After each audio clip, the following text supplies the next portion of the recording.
The HOA was demolishing my lake mansion for failing to pay HOA fees. Fees for an association I wasn't even a part of. I returned from a 6-week trip to find a wrecking ball tearing through the walls of the home I built with my own hands. They crushed everything, including my late wife's piano. The foreman just handed me a forged document and said, "You're part of the HOA now." But as the HOA president stood there smirking, thinking she'd won, she had no idea that I secretly owned the one thing that gave me total control over her and every single home in their neighborhood. How far would you go to reclaim everything they stole? Let me know where you're watching from in the comments, because you're about to see what real ownership looks like. The old RV groaned as I turned off the main road. 6 weeks is a long time to be away. The trip to see my daughter and her kids was worth every mile. But I was ready for home, my home. The gravel on my private drive crunched under the tires. A familiar sound that always meant peace. It was just after 6 in the morning. 6:12 a.m., to be exact. The sun was still low, throwing long shadows across the lake. That's when I smelled it. Smoke. Not wood smoke from a neighbor's fireplace. This was different. It was the bitter smell of dust and diesel fuel. The kind of scent that hangs over a disaster scene. I'd smelled it 1,000 times in my career as a fire chief. It never means anything good. I steered the RV around the last bend of pines, my foot already easing off the gas, and then I saw it. The scene didn't make sense. My mind couldn't put the pieces together. There were men in yellow hard hats moving around my property. A big yellow excavator sat where my front lawn should be, its huge metal arm resting in a pile of rubble. My rubble. My home. My heart hammered against my ribs, a cold, sick feeling spreading through my gut. I slammed the RV into park, not even bothering to turn off the engine. I stumbled out of the door, my boots hitting the ground with a thud. It was all gone. The lakefront home I had designed and built with my own 2 hands 22 years ago was a pile of splintered wood and broken glass. Well, not all of it. One wall of the living room was still standing, like a crooked tombstone. Through the gaping hole where the kitchen used to be, I could see the lake, calm and indifferent. The excavator had just punched clean through it. I saw the big cast-iron sink I'd installed, now twisted into a useless shape. And then my eyes locked on something that made the air leave my lungs. Half buried under a pile of drywall and roofing shingles was my late wife's piano. It was smashed to pieces, the beautiful dark wood splintered, the white keys scattered like broken teeth. I had bought that for her for our 25th anniversary. She used to play it every single evening, the music drifting out over the water. Now it was just trash. I started walking toward the mess, my mind a blank fog of shock and rage. A man in a clean hard hat and an orange vest walked over to meet me, holding a clipboard like a shield. He had the tired, impatient look of a man on a schedule. He was the foreman. I could tell by the way the other men glanced at him. "Sir, you can't be here. This is a demolition site," he said, his voice flat. I just stared at him, then back at the wreckage of my life. "This is my home," I said. My own voice sounded strange, distant. "What is going on here?" The foreman sighed, like I was an inconvenience he had been expecting. He flipped a page on his clipboard. "We posted the demo notice 3 times, buddy. First one went up 6 months ago. You didn't pay your HOA dues." The words hit me like a physical blow. HOA dues? I could feel a cold, sharp anger cutting through the shock. It was the kind of feeling that makes you very calm, very focused. "I'm not in any HOA," I said, keeping my voice steady. I looked him dead in the eye. "I own 12 acres here. My property line ends a 1/4 mile from the new neighborhood they built across the way. My land was never part of their tract. I made sure of it." The foreman just gave me a small, dismissive smirk. He tapped his clipboard with a pen. You are now. The words hung in the air, heavier than the dust from my ruined home. My mind reeled back, trying to find the flaw in his statement. It was like a faulty wire in an electrical panel. You know it's there. You just have to trace it back to the source. My source was 12 years ago. A big developer had bought up the 200 acres of farmland that bordered my property. He wanted to build a subdivision, one of those master plan communities with winding streets named after trees that weren't there. He offered me a fortune for my 12 acres, wanting the lake frontage for his premium lots. I said no.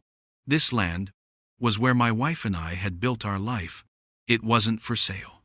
So we made a deal, the developer and I. We hired surveyors, walked the property lines, and drove iron stakes deep into the earth. My 12 acres were legally and officially carved out of the new tract. We filed the paperwork with the county. I had a separate parcel number, a separate deed. The documents were ironclad. I watched them build that neighborhood, home by home.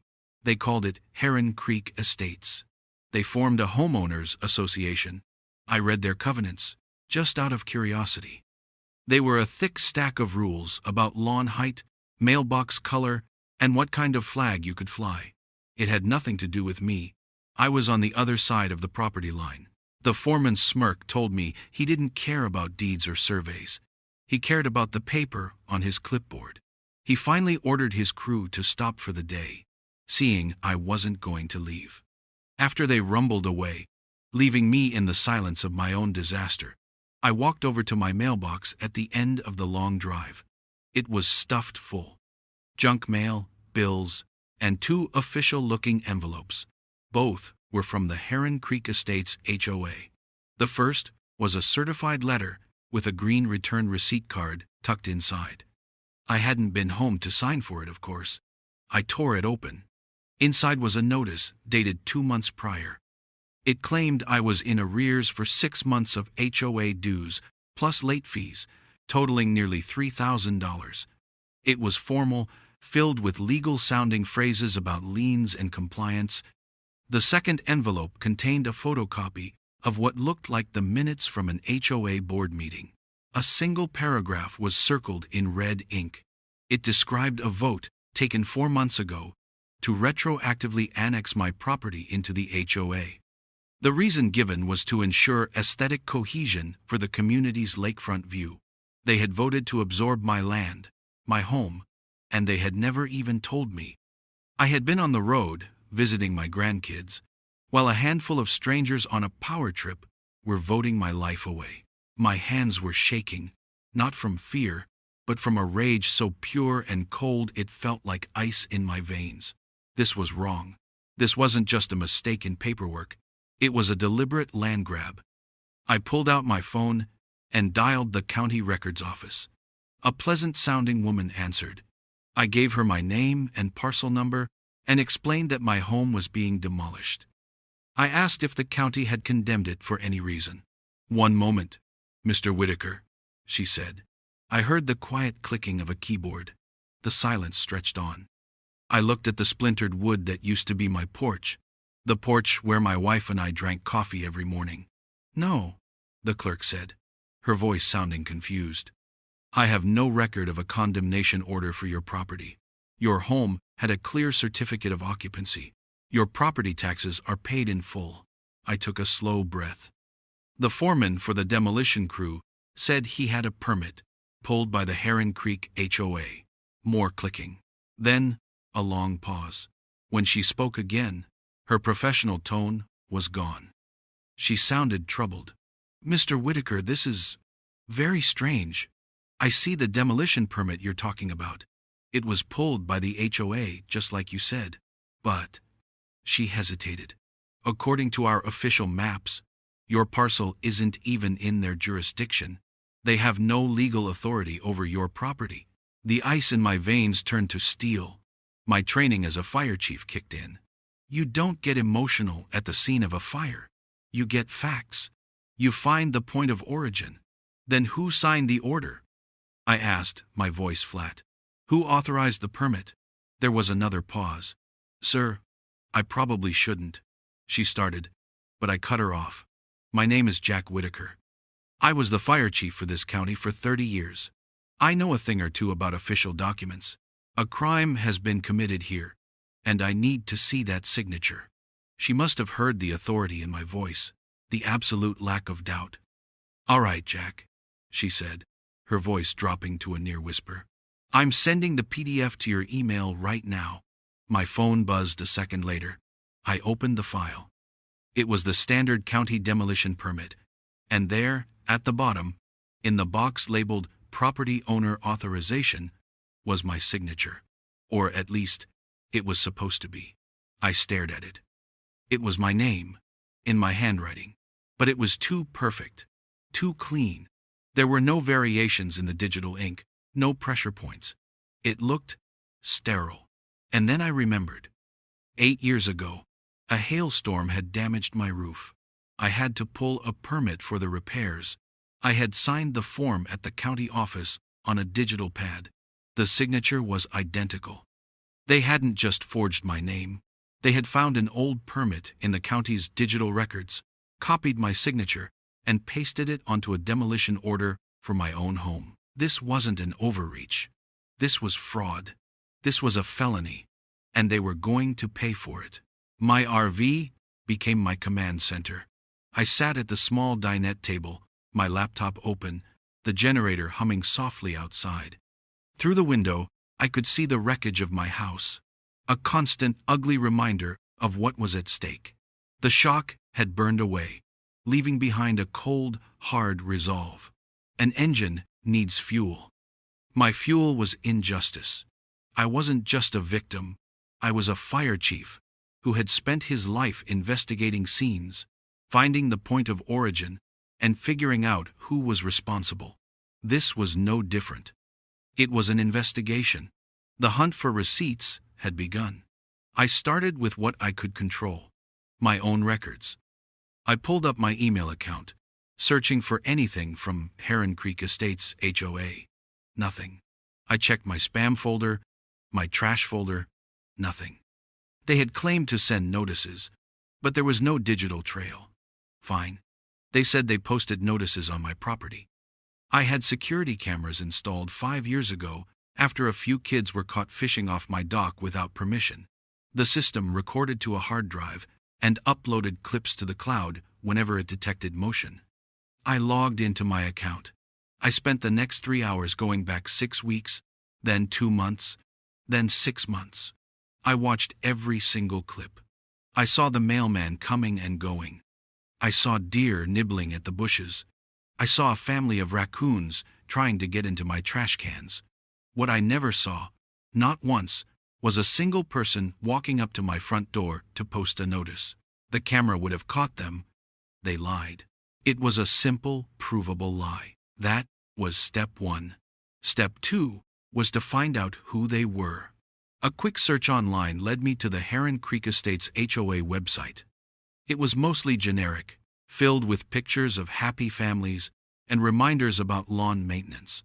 But I found a public documents section, a sort of online filing cabinet. It was poorly organized. Most of the links were broken. But I am a patient man. I started clicking on everything, digging deeper. Tucked away in a forgotten corner was a link to an old community forum, the kind people used before social media took over. It was a digital ghost town, but the posts were still there. I started reading. And then I found it. A thread from 4 months ago, started by the board president, a woman named Linda Rosewell. The subject line was, "Uncooperative lakefront property." She was talking about me. I read her posts, my blood turning to ice. She wrote about the eyesore of my older, custom-built home, not matching their cookie-cutter aesthetic. She complained about my refusal to sell years ago. And then I saw the message that laid it all bare. It was the third email in the chain, sent by her. It read, "If he won't sell, we'll force a compliance lien. We'll make it make sense. Trust me, we'll make it make sense." The words of a bully who knows the rules are against her. So she plans to break them and fix the story later. Now I had motive. I went back to the forged demolition permit on my laptop. I put it side by side with the old roofing permit from 2014 I had saved in my own files. On the roofing permit, my signature, captured on a digital pad, had a distinct blue tint. The forgery on the demolition permit was stark black. It was a photocopy of a photocopy, a ghost. But that wasn't the real proof. Most people don't know that a PDF file carries its own history, its own fingerprints. It's called metadata. I opened the properties of the demolition permit PDF, and there it was. A log of every time the file was created, opened, and modified. The original permit was created at the county office during business hours, but there was another entry, a modification. The file had been edited, saved, and finalized on a home computer registered to a user named Linda R. The timestamp made my breath catch in my throat. The final change was made at 2:07 a.m. on a Tuesday night. This wasn't a clerical error. This was a planned, deliberate act of fraud, cooked up in the dead of night. The next morning, I drove into town and went to the sheriff's office. The man behind the desk was Sheriff Miller, a man I'd known for 30 years. We had worked dozens of fire and emergency scenes together. "Jack," he said, his face clouding with concern as he stood up to shake my hand. "I heard about your place. I'm so sorry." We sat in his office. I didn't raise my voice. I just laid it out, piece by piece, the lack of notices, the security footage, the HOA forum post. I showed him the 2 permits on my tablet, the 2 signatures side by side. I pointed to the metadata, the timestamp, 2:07 a.m. He leaned back in his chair, a grim look on his face. "Jack, officially, you need to file a formal complaint, and we'll open an investigation. You know the process." I nodded. "But," he said, leaning forward and lowering his voice, "you didn't hear this from me. That HOA? Linda Rosewell? This isn't their first go at a land grab." He explained that his office had received at least a half-dozen similar complaints over the past few years. Bogus fines, threats of liens, people being pressured over property lines. But every single one of them had backed down. They had settled quietly, paid a fine, or given up a few feet of their yard just to make the headache go away. He opened a drawer and slid a simple sheet of paper across the desk. It was a list of names and phone numbers. "These are the people who called us," he said. "They were too scared to go on the record. Maybe they'll talk to you." I folded the paper and put it in my pocket. I stood up and shook his hand. I wasn't angry anymore. I was determined. Others had been bullied into silence. Not this time. This time, they had picked the wrong man. To fight a lie, you need the truth. A truth so hard and so heavy that it can crush their story. I had the digital proof, the emails, the forged signature, the 2:07 a.m. timestamp. But that was all on a screen. I needed something real, something you could hold in your hand. I needed physical proof that my house was sound, that there was no reason, other than greed, to tear it down. And for that, I knew exactly who to call. Doug McAllister. We called him Stitch back in the day because he could patch up any broken thing, whether it was a cracked fire engine chassis or a rookie's rattled nerves. He was a retired structural engineer, a Vietnam vet who still walked with a slight limp and a whole lot of authority. He knew building codes better than most lawyers know the law. I called him. I didn't even have to finish explaining. "I'll be there in an hour, Jack," he grumbled. Got my boots on. Stitch arrived in his old Ford pickup, a thermos of black coffee in one hand and a beat-up hard hat in the other. He walked over to the edge of the rubble, leaning on his cane, and just stood there for a full minute, silent. His jaw was tight. "This wasn't a collapse, Jack," he said, his voice a low growl. "This was an execution." He didn't need to see any paperwork to know that. He could read the story in the way the walls had fallen. He spent the next hour walking the perimeter, his expert eyes scanning everything. He looked at the rebar sticking out of the concrete foundation. He picked up pieces of shattered load-bearing beams. Then he looked at me. "They'll claim it was unsafe, condemned, a hazard to the community. We have to prove they're lying." I nodded. How do we do that? Stitch just smiled, a grim, humorless expression. We build a case. Brick by brick. His first tool wasn't a hammer. It was a drone. He pulled a compact little quadcopter from a case in his truck. The best inspector is the one who sees everything, he said, as he sent it buzzing into the air. From the tablet in his hands, we got a bird's eye view of the entire scene. He flew it low and slow over the foundation, the camera pointing straight down. The images that came back were crystal clear. We were looking for stress fractures, big, ugly cracks that would prove the concrete slab was failing. There were none. The foundation I had poured 22 years ago was as solid as the day I built it. There was no upheaval, no sinking, no sign of any structural failure whatsoever. Print these out in high resolution, Stitch said, saving the files.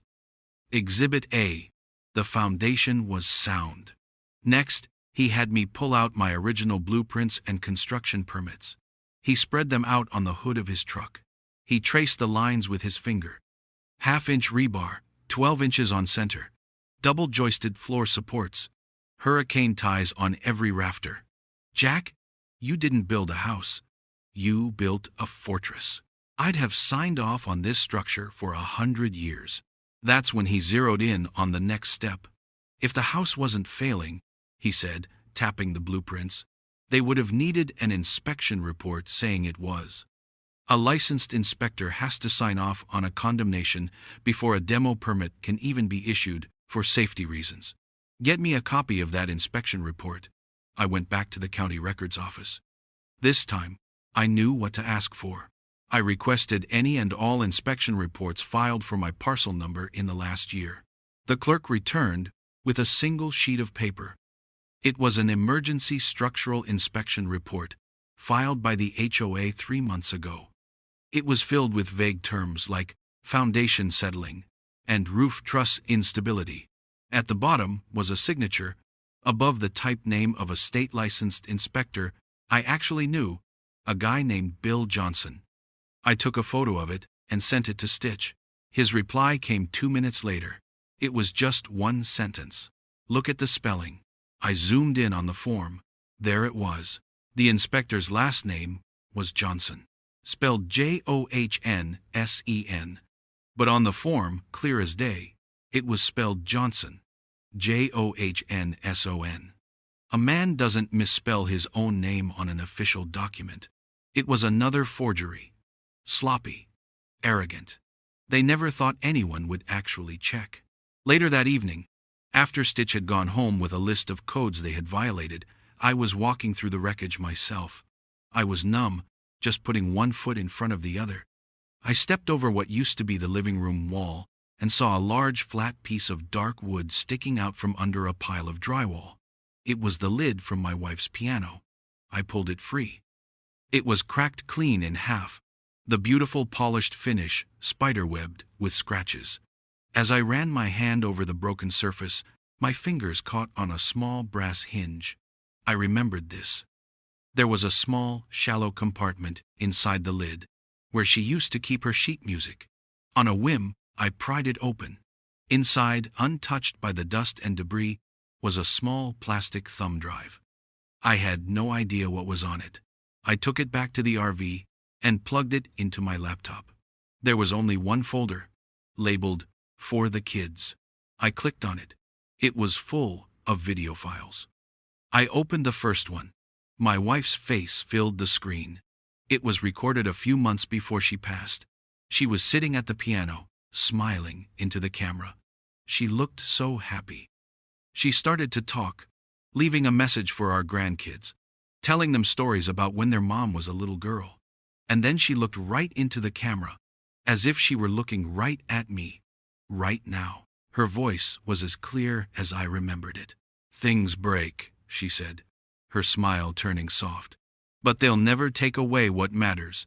Not from you. What we build inside, what we build together, that's forever. I closed the laptop. She was right. They had taken my house. But they couldn't take what really mattered. And now, I wasn't just fighting to get my property back. I was fighting for her, For 2 days I did nothing but prepare. I lived on coffee and sandwiches in my RV, parked just out of sight of my property's entrance. I made phone calls. I used the list of names Sheriff Miller had given me. I spoke to a man who was fined $2,000 because his fence was allegedly 6 inches over a non-existent property line. I spoke to a woman who was threatened with a lien because the shade of beige she painted her trim wasn't on the approved list. They were all scared. Linda Rosewell had bullied them into submission with paperwork and threats. They had stories, but they didn't have proof. I did. I had a mountain of it.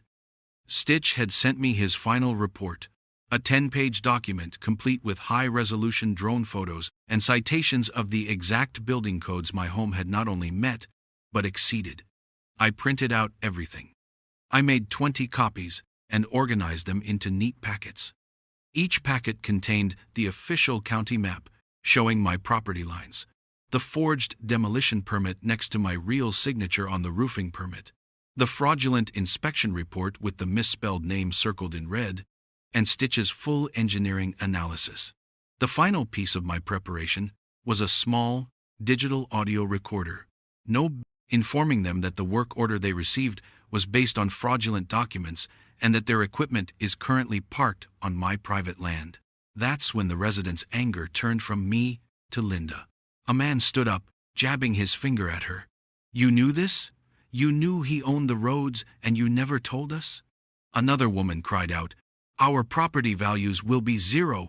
We'll be cut off." Linda was stammering, trying to regain control, but her power had evaporated. It was built on a flimsy foundation of rules and fines, and I had just kicked out the supports. While the shouting continued, a man and his wife quietly approached me. I recognized him from the list Sheriff Miller had given me. It was the Millers. "Mr. Whitaker," he said, his voice low. "Linda denied our permit to build a wheelchair ramp for my wife's mother. She said the treated lumber wasn't on the approved materials list." I looked at his wife, who looked exhausted and defeated. I thought of my own wife, and the ramp I had planned to add to our home one day. I nodded. "Your ramp has nothing to do with the HOA," I told him, loud enough for others to hear. "Your property is subject to county building codes, not Linda's personal taste. Get a permit from the county. Build your ramp. If anyone from the HOA sets foot on your property to stop you, they'll be trespassing." He stared at me for a moment, and then a slow, hopeful smile spread across his face. He reached out and shook my hand. It was a small moment, but it changed the feeling in the room. I wasn't a new tyrant. I was the one who was finally tearing down the fake walls Linda had built around them all. Things fell apart quickly after that meeting. Linda Rosewell's tiny empire, built on a bedrock of lies, crumbled under the weight of one simple truth. She didn't own the ground it stood on. The community she had ruled with an iron fist turned on her. Panic is a powerful motivator. The residents, facing the reality of being stranded in their own homes, held an emergency meeting without her. They voted to remove her and the entire board, but it was too little, too late. The HOA was effectively powerless. They couldn't hire a lawyer to fight me, because that would mean paying the lawyer, and they couldn't collect dues to pay him. It was a perfect feedback loop of failure. Linda, however, didn't go quietly. A cornered animal is a dangerous one. 2 days after the meeting, as a crew was installing the posts for my new gate at the end of Heron Creek Lane, 2 sheriff's deputies pulled up. Linda was in the passenger seat of the lead car, pointing at me with a shaking, manicured finger. She had called them, of course. She filed a complaint, claiming I was harassing her and illegally blocking a public road. I just waited calmly by my RV as the deputies approached. The senior officer was a man I didn't know, but he had a weary, seen-it-all look in his eyes.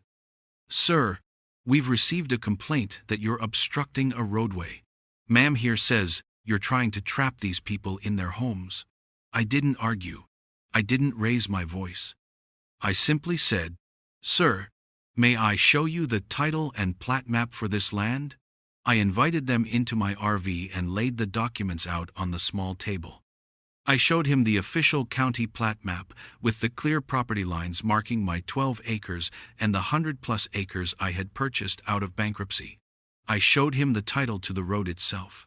I handed him the stack of evidence I'd prepared for the HOA meeting, the forged permit, the fake inspection, the emails.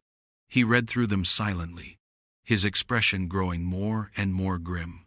After about 10 minutes, he looked up at me, then back at the papers. Wire fraud, forgery, conspiracy. He wasn't talking to me. He was just listing the crimes out loud. He went back to his car and spoke on the radio for a long time. When he returned, he had a different look on his face. It was the look of a man who realized he had stepped into something much bigger than a neighborhood squabble. "Mr. Whitaker," he said, his voice now full of respect. "This goes beyond a local issue. With the forgery of official documents and the use of the mail to send fraudulent notices, this is now a federal matter. We're calling the FBI." Linda's final act of desperation was her undoing. What started as my fight became a full-blown criminal investigation. Federal agents don't mess around. They subpoenaed the HOA's financial records. They found a slush fund Linda had been using for personal expenses. They subpoenaed server records from the tech company that hosted the HOA website, and the metadata proved Linda had uploaded the forged documents from her home computer. Angela Myers, the notary who had acted as HOA secretary, folded under questioning and admitted to falsifying the documents on Linda's orders. They had promised her a permanent spot on the board and a cut of the money they planned to get when I was finally forced to sell my abandoned land. The arrests happened 3 weeks later, not in a dramatic pre-dawn raid, but in the most humiliating way possible for Linda. The FBI agents showed up at the next hastily called HOA meeting, the one where residents were trying to figure out how to dissolve the very organization that was strangling them. They walked in, called her name, and put her in handcuffs right there, in front of the neighbors she had terrorized for years. The final click of the handcuffs was the last bit of power she would ever wield in that neighborhood. With the criminal case underway, my civil suit was a straightforward affair. Facing overwhelming evidence of fraud and conspiracy, the HOA's insurance company settled immediately. They cut me a check for $948,200. It covered the full replacement value of the home I had built, plus punitive damages for what they had done. The first thing I did with the money was hire a crew, not a demolition crew, but a construction crew, and I started to rebuild. The new house looked a lot like the old one from the outside, but it was better. It had a reinforced storm shelter in the foundation and a wide ADA-compliant ramp leading to the front door, just in case any of my friends, like Stitch, needed it. The residents of Heron Creek, now free from Linda's reign, approached me about the road. I didn't want to be a new landlord, so we formed a new, voluntary neighborhood group. We drew up a simple road maintenance agreement. No fines, no architectural review board, no enforcers, just neighbors agreeing to chip in to keep their roads safe. I even helped Mr. Miller build his wheelchair ramp. We did it in a weekend, him and I. They thought owning papers and titles gave them power. They were wrong. Power isn't about the paper you hold. It's about the ground you stand on, and the truth you're willing to fight for. I had the truth, and now I had my home back.